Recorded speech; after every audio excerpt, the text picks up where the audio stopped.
नमस्कार। आज हम पढ़ेंगे अन्योक्ति अलंकार। अन्योक्ति दो शब्दों से मिलकर बना है। अन्य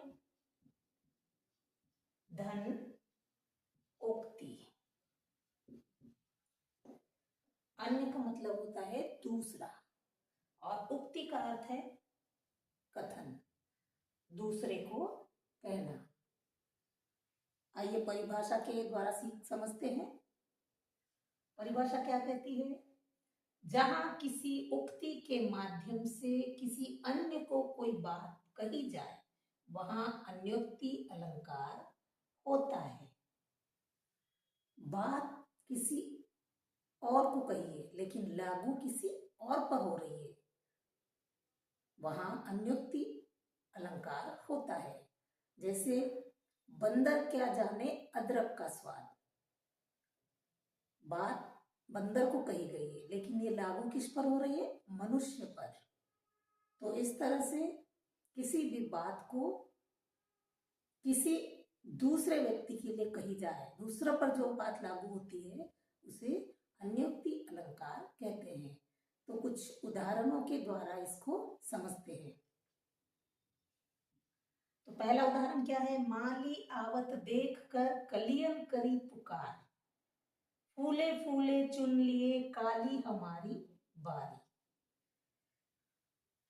माली आवत देख कर, ये तो आप इस पंक्ति से आप परिचित है कि माली को आते देखकर कलियां चिल्लाने लगती है, फूल फूल तो तोड़ लिए कल हमारी बारी। यह इसका सामान्य अर्थ है। इसका विशेष अर्थ ये होगा, माली, कवि ने माली को यमराज बताया है। यहाँ पर मृत्यु का सत्य बताया गया है और मृत्यु के सत्य को माली को यमराज बताया गया है। माली आवत देखकर, यमराज को आते देखकर कलियन करी पुकार। कलियन मतलब युवाओं के लिए बोला गया है कि यमराज को आते देखकर युवा चिल्लाने लगते हैं। फूले फूले चुन लिए, फूले फूले मतलब वृद्ध लोग, वृद्ध लोगों को मृत्यु प्राप्त हो गई है। फूले फूले चुन लिए, यमराज ने वृद्धों को ले लिया है। फिर काली हमारी बारी, ये जो युवा है वो चिल्ला रहे हैं कि जब हम वृद्ध हो जाएंगे तब हमारी भी बारी आएगी। तो इस तरह से मृत्यु के सच को कवि ने माली और कली और फूल के द्वारा बताया है। और इसे सीधे सीधे कह सकते थे यमराज, युवा और वृद्ध के माध्यम से, लेकिन उन्होंने सीधे न कह करके किसी दूसरे अर्थ में कहा है, माली के और कलियों के और फूलों के। तो यहाँ पर क्या होता है? अन्योक्ति अलंकार होता है।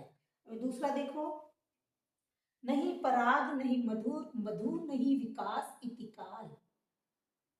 उसमें पराग मतलब प्रेम, प्रेम नहीं है और उसमें अभी रस भी नहीं आया है और उसका विकास, इस बढ़ने का अभी वो समय पर बढ़ा भी नहीं है, उसका अभी बड़े होने का समय भी नहीं हुआ है।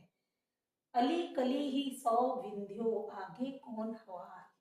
तो यहाँ पर एक राजा थे, उस राजा की दूसरी पत्नी के बारे में कहा गया है कि राजा की जो दूसरी पत्नी थी वो बहुत छोटी थी।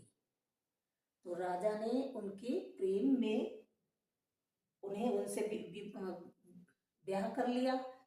तो क्या होता है? कवि कहते हैं नहीं पराग नहीं मधुर। तो उस छोटी सी बालिका से जब राजा ने विवाह किया तो कवि का कहना है कि न उसमें प्रेम है और न उसमें रस है और न ही वो अभी बड़ी हुई है, जवान हुई है, शादी के लायक हुई है।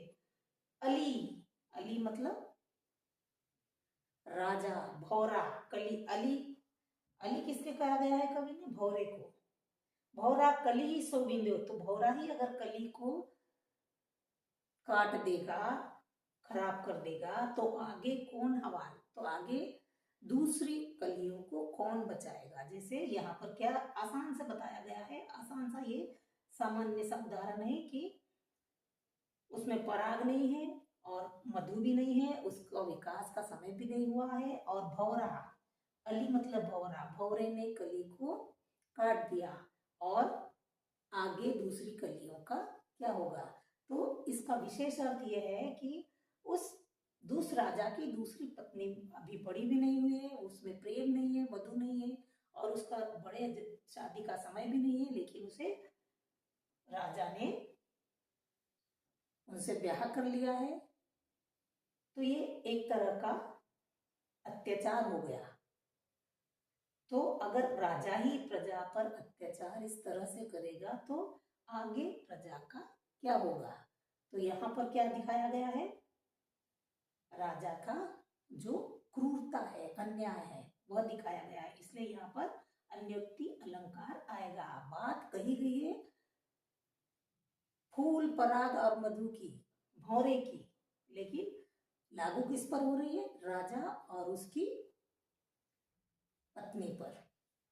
दूसरा है करी फुलेल को आचमन, मीठो कहत सरही, रे गंधी मति मंद तू इतर दिखावत काही। गांव में एक इत्र बेचने वाला आता है और वो कहता है इत्र ले लो, इत्र ले लो, और सबके हाथ में थोड़ा थोड़ा डाल करके देता है। तो लोग क्या करते हैं, उसको सूंघते हैं, कुछ लोग उसको चाट लेते हैं। गांव के लोग अनजान होते हैं, वो उसको चाट लेते हैं।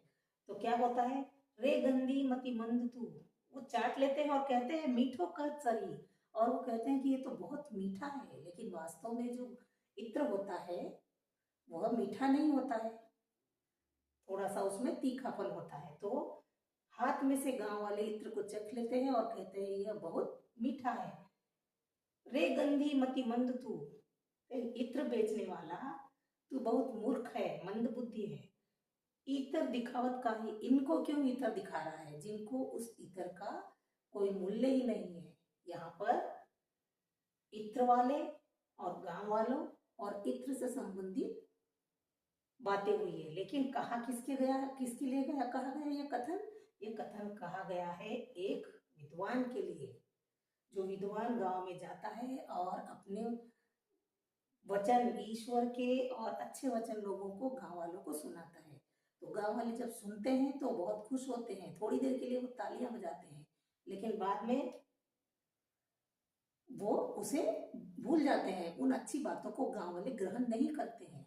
तो ये क्या बोला है कवि ने कि रे गंधी मति मंद तू, हे विद्वान तू बड़ा मंद बुद्धि है, तू बड़ा ही मूर्ख है। तो इन गांव वालों को क्यों अपना उपदेश दे रहा है, यहाँ क्यों अपना समय बर्बाद कर रहा है। तो ये यहाँ पर क्या आएगा, कही किसी और के लिए और लागू किसी और पर हो रहा है, तो यहाँ अन्योक्ति अलंकार आएगा।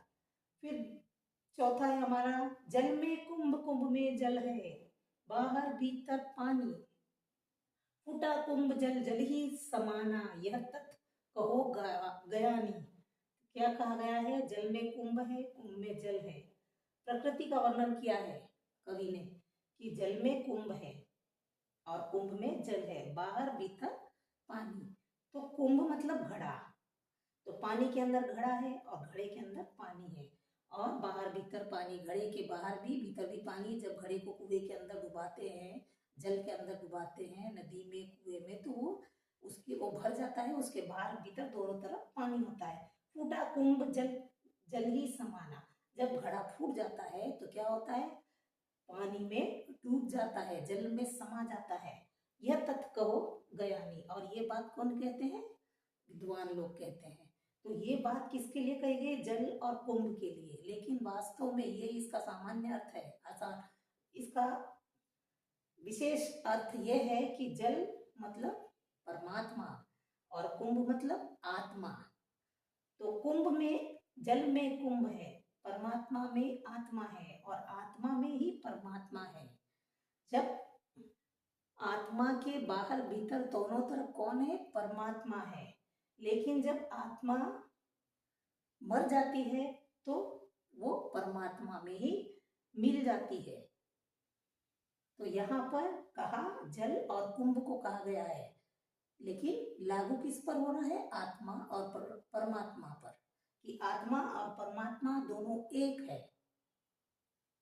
अलग नहीं है। तो दोनों की एकता दिखाई गई है कि आत्मा और परमात्मा, परमात्मा एक है, लेकिन व्यक्ति क्या करता है, आत्मा और परमात्मा को परमात्मा से दूर रहित हो जाता है। इसलिए यहाँ पर अन्योक्ति अलंकार है। आखिर क्या है, पानी में मिन प्यासी मोहे सुन सुन आवत हासी। पानी में मिन प्यासी, पानी के अंदर मिन मतलब मछली प्यासी है, और ये सुन सुनकर मुझे हंसी आती है कि मछली पानी के अंदर प्यासी कैसे हो सकती है। एक ये आसान अर्थ है इसका। इसका विशेष अर्थ ये होगा कि पानी में मिन, यहाँ पर भी प्रकृति का वर्णन किया गया है कि पानी यानी परमात्मा और मिन मतलब आत्मा, पानी के अंदर भी आत्मा प्यासी है, परमात्मा में ही आत्मा है, परमात्मा में है फिर भी आत्मा प्यासी है। तो ये बात सुन के हंसी आती है, परमात्मा और आत्मा दोनों एक है, लेकिन फिर भी आत्मा प्यासी है, परमात्मा उसको नहीं मिल रहे हैं, वो परमात्मा से दूर है, आत्मा परमात्मा का भजन नहीं कर रही है, उसकी स्तुति नहीं कर रही है। तो यहाँ पर क्या होगा, अन्योक्ति अलंकार होता है। पानी और मीन के द्वारा आत्मा और परमात्मा का उदाहरण दिया गया है। तो ये है हमारा अन्योक्ति अलंकार, जहां पर कहीं बात कही किसी और के लिए और लागू किसी और पर होती है, तो वो होता है अन्योक्ति अलंकार। तो आशा करती हूँ ये आपको समझ में आया होगा।